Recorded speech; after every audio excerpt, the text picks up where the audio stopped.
Alright, today we're going to start going over thrust 6. Thrust 6 is just like heaven, except you're changing that first strike.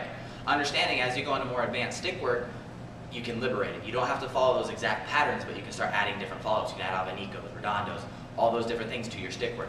First, we're going to start off with a thrust. I'm going to take my chamber, take my top stick, pull it in nice to my ear, tight to my head.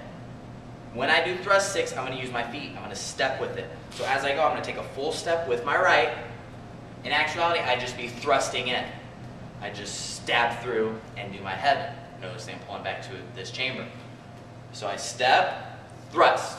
Now when you're with your partner, that's going to be a little hard to do the stick work with. So as you go, you turn your stick, twist it as you're going, almost like you're screwing a screwdriver. Then you do the backhand, backhand. Notice as I do this backhand, it's like I'm pulling an arrow nice and tight to that head.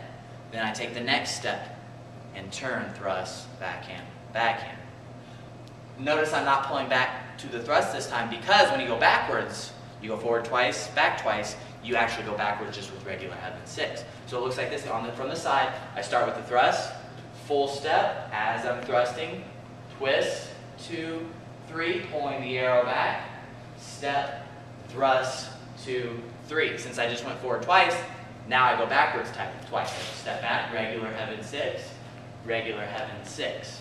Making sure you're taking those steps. When you're with your partner, you've got to take those steps, otherwise it doesn't work.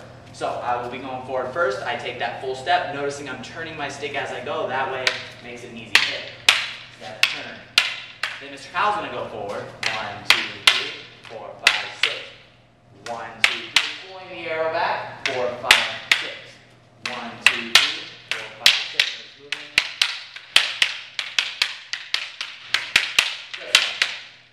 The biggest thing you can work on is making sure after you go, you pull it back like an arrow to that chamber. And that's thrust 6.